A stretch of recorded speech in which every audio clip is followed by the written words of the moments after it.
அண்மை செய்தியை பார்த்துக் கொண்டிருக்கிறோம். பொன்முடி மீது எத்தனை பிரிவுகளில் வழக்கு பதியலாம் என்பது குறித்து சைபர் கிரைம் போலீசார் ஆலோசனையில் ஈடுபட்டிருக்கிறார்கள்.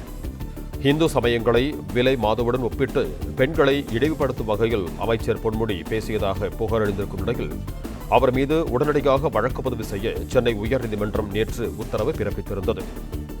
பொன்முடி மீது வழக்கு பதிவு செய்யவில்லை என்றால் நீதிமன்ற அவமதிப்பு நடவடிக்கை எடுக்க நேரிடும் என்றும் தமிழக அரசுக்கு எச்சரிக்கை விடுத்திருந்தது.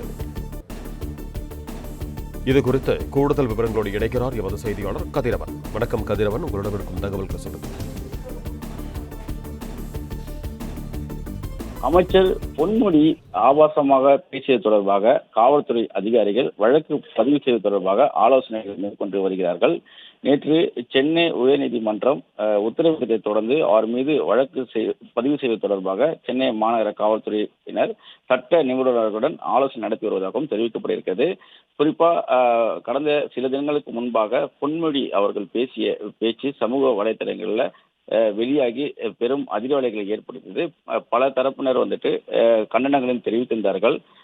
இந்த நிலையில அவருடைய கட்சி பதவியும் பறிக்கப்பட்டிருந்தது. கனிமொழியை உள்ளிட்ட எதிர்க்கட்சி தலைவர்களும் அவருக்கு எதிராக கருத்துக்களை பதிவிட்டிருந்த நிலையில சென்னை உயர்நீதிமன்றம் நேற்று அவரது பேச்சு குறித்து தாமாக முன்வந்து வழக்கு பதிவு செய்து டிஜிபி அவர்கள் அவர் மீது வழக்கு பதிவு செய்திருக்கிறதா என்ற ஒரு தகவலையும் கேட்டு பெற்றார்கள். டிஜிபி அவர்களும் காணொலி மூலமாக ஆஜராகி எத்தனை புகார்கள் பெறப்பட்டது குறித்த தகவல்களையும் வெளியிட்டிருந்தார்கள்.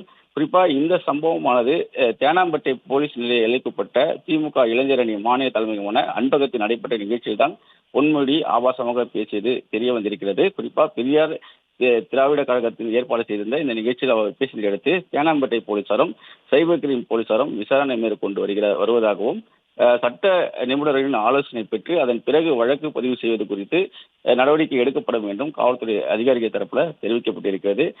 பொன்முடி அவர்கள் ஆபாசமாக பேசிய பேச்சுக்கு நேற்று உயர்நீதிமன்றம் கருத்துக்கள் பதிவிட்டு அவர் மீது வழக்குகள் பதிவு செய்ய வேண்டும் என்றும், இது போல வேற யாராவது பேசியிருந்தால் இந்நேரம் வழக்குகள் பதிவு செய்து நடவடிக்கை எடுத்திருக்க கூடும் என்று கூறியிருந்தது. அது மட்டுமல்லாமல் அவரது பேச்சு துரதிருஷ்டவசமானது என்றும் சகித்துக் கொள்ள முடியாது என்றும் கருத்து தெரிவித்திருந்தது.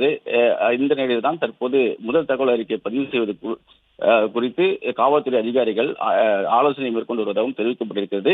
வரும் 23ஆம் தேதிக்குள் முதல் தகவல் அறிக்கை பதிவு செய்து அதற்குரிய அறிக்கையை தாக்கல் செய்யுமாறும் தமிழக அரசுக்கு உத்தரவிட்டிருந்த நிலையில தற்போதைய ஆலோசனைகளை மேற்கொண்டு வருவதாகவும் தெரிவிக்கப்பட்டிருக்கிறது.